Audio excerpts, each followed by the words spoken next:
ఇది కల్పిత కథ అని అందరూ అనుకోవచ్చు. కానీ 1997లో నిజంగా జరిగిన కథ ఇది. ఇది మా ఫ్రెండ్ రాజారెడ్డి కొడుకు రవీందర్ రెడ్డి నాతో షేర్ చేసుకున్న సంఘటన. సుమారు 30 ఏళ్ల పురాతన కథ ఇది. జరిగి ఇన్నేళ్లైనా కూడా నేను ఎప్పటికీ మర్చిపోలేని సంఘటన. అది 1996 డిసెంబర్ నెల. రాఘవ్ హైదరాబాద్ పట్టణంలో వ్యాపారానికి సంబంధించిన ఒక కార్పొరేట్ కంపెనీలో సేల్స్ ఆఫీసర్గా పనిచేసేవాడు. ఫీల్డ్ విజిట్ పని మీద సిటీ నుంచి అతన్ని కొన్ని రోజులు ఏటూరు నాగారం డిప్యుటేషన్ మీద పంపించారు. ఫీల్డ్లో తిరగడానికి బండి అవసరం ఉండడంతో వరంగల్లో ఉన్న తన స్నేహితుడి దగ్గర బండి తీసుకుందామని అనుకున్నాడు. సిటీ జీవితానికి అలవాటు పడ్డ రాఘవ్కు అడవిలో ప్రయాణం ఇదే మొదటిసారి. అతను వరంగల్ వరకు బస్సులో వచ్చి అక్కడ్నుంచి తన ఫ్రెండ్ బైక్ తీసుకుని అడవి బాటలో తన ప్రయాణాన్ని మొదలుపెట్టాడు. అప్పటికే సమయం సాయంత్రం 4 అయింది. ఎర్రటి రక్తం రంగులో ఆకాశం ఉండగా పచ్చటి అడవి మధ్య రోడ్డుపై రాఘవ్ ఒక్కడే బైక్ నడుపుకుంటూ వెళ్తున్నాడు. వరంగల్ నుంచి ఏటూరు నాగారం సుమారు 100 కిలోమీటర్లు ఉంటుంది. ఒకే పొడవైన రోడ్, చుట్టూ దట్టమైన అడవి. సాయంత్రం 6 తర్వాత ఆ రోడ్డులోకి బయటకు వచ్చేవాళ్లు ఉండరు. కాని పట్టణం నుంచి వచ్చిన రాఘవ్ ఇవేమీ పట్టించుకోకుండా తన ప్రయాణాన్ని కొనసాగించాడు. సమయం 6 అవుతుండగా అతను అప్పటికే అల్లంవారి గణపురం గ్రామ సరిహద్దుల్లో ఉన్నాడు. మెల్లగా చీకటి పడుతుండడంతో అడవంతా నిశ్శబ్దంగా మారింది. ఒక్కసారిగా గాలి పీల్చుకోవటం కూడా భారంగా అనిపించింది. కొంత దూరం వెళ్లిన తర్వాత అతను బుట్టారం అనే గ్రామం దగ్గర ఆగాడు. బుట్టారం నుంచి ఇంకో 5 కిలోమీటర్లు వెళ్తే ఏటూరు నాగారం వస్తుంది. అలసటగా ఉండడంతో బుట్టారం గ్రామ పొలిమేర దగ్గర బైక్ పార్క్ చేసి బ్యాగ్లో ఉన్న వాటర్ బాటిల్ నుంచి నీళ్లు తాగాడు. అప్పుడే 20 మీటర్ల దూరంలో ఏదో కదిలిన శబ్దం వినిపించింది. చీకటి కావడంతో ఏమీ స్పష్టంగా కనిపించలేదు. ఏదైనా అడవి జంతువు అయి ఉండవచ్చు అనుకుని ఒక చిన్న కర్ర తీసుకుని ముందుకు వెళ్ళాడు. అతను నడుస్తుంటే రోడ్డుపై ఎండిపోయిన ఆకుల వల్ల కిర్రు కిర్రు అనే శబ్దం వస్తోంది. ముందుకు వెళ్లి చూడగా ఒక ముసలి తాత చెట్టు కింద కూర్చుని ఉన్నాడు. ఒక్కసారిగా తలపైకెత్తి రాఘవ్ వైపు చూశాడు. ముఖం నిండా గడ్డంతో ఉన్నాడు. ఏమీ మాట్లాడకుండా సూటిగా రాఘవ్ను చూస్తూనే ఉన్నాడు. ఏం చెయ్యాలో తెలియక రాఘవ్ అతన్ని ఏటూరు నాగారం ఎటువైపు వెళ్ళాలి అని అడిగాడు. అయితే ఆ తాత చాలా కోపంగా ఏమీ మాట్లాడకుండా తన చెయ్యిని కుడివైపుకు చూపించాడు. ఆ దారిలో రాఘవ్ తొందరగా బైక్ ఎక్కి ప్రయాణం మొదలుపెట్టాడు. రోడ్డు అంతా గుంతలతో అడవి మార్గంగా ఉండడంతో చాలా నెమ్మదిగా వెళ్తున్నాడు. మనసులో ఏదో తెలియని వెలితి కలిగింది. ఇంతలో ఏటూరు నాగారం చేరాడు. అక్కడ బస్టాండ్ పక్కన ఉన్న గౌరీరాజ్ లాడ్జ్లో రూమ్ తీసుకున్నాడు. సమయం సాయంత్రం 8 అయింది. పక్కనే ఉన్న హోటల్లో భోజనం చేసి మళ్లీ లాడ్జ్కి వచ్చాడు. లాడ్జ్ ఓనర్ రాఘవ్ను చూసి అడిగాడు, చూడటానికి పట్టణం నుంచి వచ్చినట్టున్నారు, ఇక్కడే పని? అప్పుడు రాఘవ్, ఏటూరు నాగారం ఫీల్డ్ విజిట్కి వచ్చాను, రేపు వెంకటాపురం వెళ్ళాలి అన్నాడు. వెంకటాపురం అనే మాట విన్న వెంటనే లాడ్జ్ ఓనర్ గొంతులో వణుకు పుట్టింది. చెమటలు పట్టాయి. రాఘవ్కి మాత్రం ఏమీ అర్థం కాలేదు. రాత్రి లేట్ అవడంతో రూమ్కి వెళ్లి నిద్రపోయాడు. అర్ధరాత్రి 10 గంటల సమయంలో డక్ డక్ డక్ అని తలుపు కొట్టిన శబ్దం వినిపించింది. ఒక్కసారిగా లేచి తలుపు దగ్గరికి వెళ్లి ఎవరు అని అడిగాడు. సమాధానం లేదు. తలుపు తెరిచి చూడగా లాడ్జ్ ఓనర్ నిలబడి ఉన్నాడు. ఏమైంది అని అడిగాడు రాఘవ్. అప్పుడు లాడ్జ్ ఓనర్ ఇలా అన్నాడు, నువ్వు పట్టణం వాడివిలా కనిపిస్తున్నావు. వెంకటతాపురం వెళ్లడం నీకు మంచిది కాదు. ఎందుకు అని అడిగాడు రాఘవ్. నీ ప్రాణం మీద ఆశ ఉంటే రేపు పొద్దునే ఇక్కడ్నుంచి వెళ్ళిపో అని చెప్పి ఏమీ వివరించకుండా లాడ్జ్ ఓనర్ బయటకు వెళ్ళిపోయాడు. రాఘవ్కి ఏమీ అర్థం కాలేదు. వీళ్లంతా పిచ్చోళ్లే అనుకుని తలుపు వేసుకుని నిద్రపోయాడు. పొద్దున 6 గంటలకు నిద్రలేచి త్వరత్వరగా రెడీ అయి వెంకటాపురంకి బయలుదేరాడు. ఉదయాన్నే తెల్లచీర కట్టుకున్నట్టుగా రోడంతా పొగమంచుతో కప్పి ఉంది.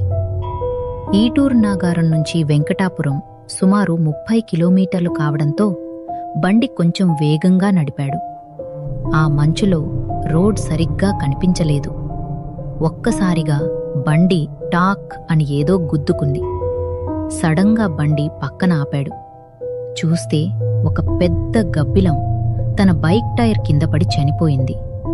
తన బైక్ ముందు భాగమంతా రక్తపు మరకలతో నిండిపోయింది. ఇంత చలిలో అది కూడా ఉదయం పూట గబ్బిలం తిరగడం చూసి రాఘవ్ కొంచెం కంగారుపడ్డాడు. డ్యూటీకి లేటవుతుందనుకుని మళ్లీ బయలుదేరాడు. మెల్లగా వెలుతురు రావడం మొదలైంది. రాఘవ్ తన గమ్యాన్ని చేరుకున్నాడు. వెంకటాపురంలో ఒక చిన్న పాకలో ఒక దోస తిని తను వెళ్లాల్సిన రాజారెడ్డి ఎరువుల దుకాణానికి వెళ్లాడు. తనతో కలిసి ఫీల్డ్కి వెళ్ళాలి అనేది రాఘవ్ ప్లాన్. అనుకున్నట్లుగానే రాజారెడ్డి దుకాణానికి వెళ్లాడు. సేల్స్ వివరాలు కనుక్కున్న తర్వాత ఫీల్డ్కి వెళ్తాను అని రాఘవ్ రాజారెడ్డితో అన్నాడు. అప్పుడు రాజారెడ్డి కొంచెం భయపడ్డాడు. రాఘవ్కు ఏమీ అర్థం కాలేదు. ఫీల్డ్కిప్పుడెందుకు, మళ్లీ వెళ్ళొచ్చు అన్నాడు రాజారెడ్డి. అప్పుడు రాఘవ్ ఇలా అన్నాడు, అదేంటి సార్, నేను ఫీల్డ్కి వెళ్ళి మన కంపెనీ ప్రొడక్ట్స్ గురించి అందరి రైతులకు చెప్తేనే కదా సేల్స్ పెరుగుతాయి. అయినా కూడా ఎందుకో తెలియని కంగారు రాజారెడ్డి ముఖంలో కనిపించింది. నువ్వు కంపెనీలో పాతవాడివి కావచ్చు, కానీ ఊరికి కొత్తవాడివి కదా. ఈసారి నా గుమస్తాను కూడా నీతో పంపిస్తాను అన్నాడు. కాని తప్పనిసరిగా సాయంత్రం 6 లోపల తిరిగి రమ్మని గట్టిగా చెప్పాడు. అనుకున్నట్టుగానే రాజారెడ్డి గుమస్తా శ్యామ్తో కలిసి రాఘవ్ ఫీల్డ్ విజిట్స్ కోసం ఆ చుట్టుపక్కల పల్లెల్లోకి వెళ్లారు. శ్యామ్ కొంచెం సరదా మనిషి కావడంతో రాఘవ్ శ్యామ్ని ఇలా అడిగాడు, నేను వచ్చిన దగ్గర్నుంచి చూస్తున్నాను, ఎందుకు అందరూ వెంకటాపురం అంటే ఇలా భయపడుతున్నారు అని. అప్పుడే శ్యామ్ గుటకలు వేయడం మొదలుపెట్టాడు. అది ఏమీ లేదు సార్ అన్నాడు. శ్యామ్ ఏదో దాస్తున్న విషయం రాఘవ్కు అర్థమైంది. మార్గం మధ్యలో ఒక పెద్ద మర్రి చెట్టు కింద తన బైక్ని ఆపాడు. మ్యాటర్ ఏంటో చెప్పే వరకు నేను బండి తీయను అని అన్నాడు. అప్పుడు శ్యామ్ రాఘవ్తో ఇలా అన్నాడు, మీకు తెలిసిన అడవికి మాకు తెలిసిన అడవికి చాలా తేడా ఉంది సార్. మా ఊరికి ఒక ఆచారం ఉంది. ప్రతి 50 సంవత్సరాలకోసారి జామీ జాతర చేస్తాం.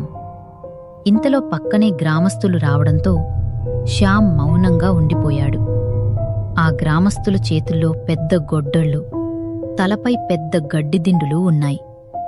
అయినా కూడా రాఘవ్ వైపు సూటిగా చూస్తూ వెళ్ళిపోయారు. వాళ్లు వెళ్లగానే రాఘవ్ ఇలా అన్నాడు, ఎందుకు మధ్యలో ఆపుతున్నావు? పూర్తిగా చెప్పు. అప్పుడు శ్యామ్ గుటకలు మింగుతూ ఇలా అన్నాడు, జామీ అంటే దేవత కాదు సార్. కొన్ని 100 ఏళ్ల నుంచి ఈ అడవిని శాసిస్తున్న ఒక దెయ్యం.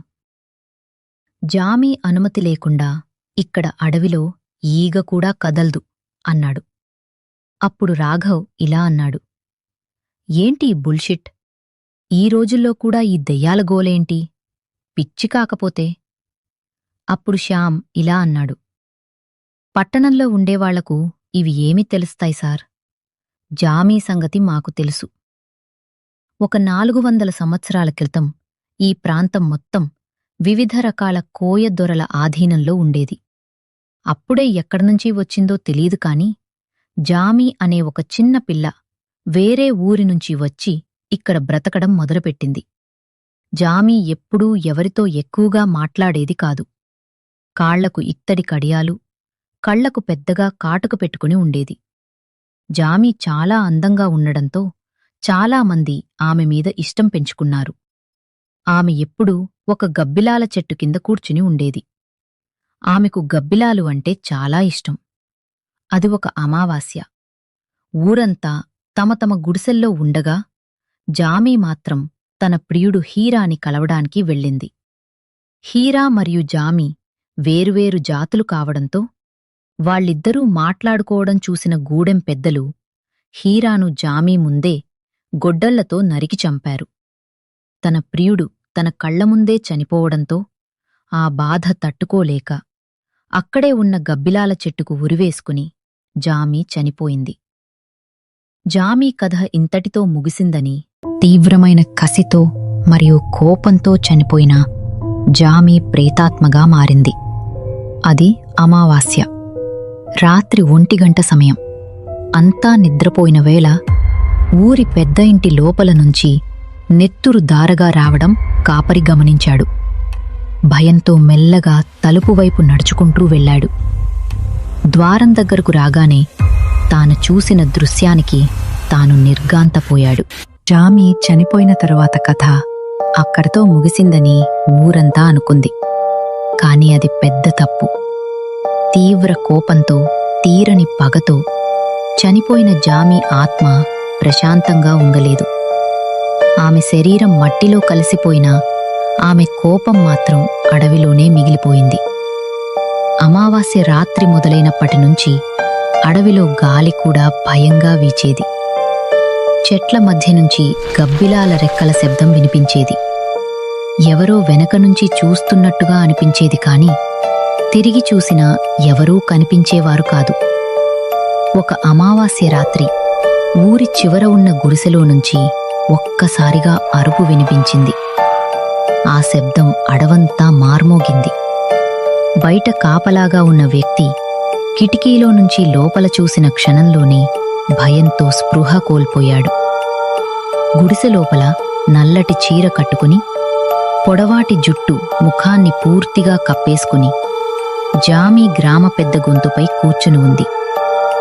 ఆమె కళ్ళ నుంచి ఎర్రటి మెరుపు వస్తోంది. అతని గొంతు కొరికేస్తూ రక్తం తాగుతోంది.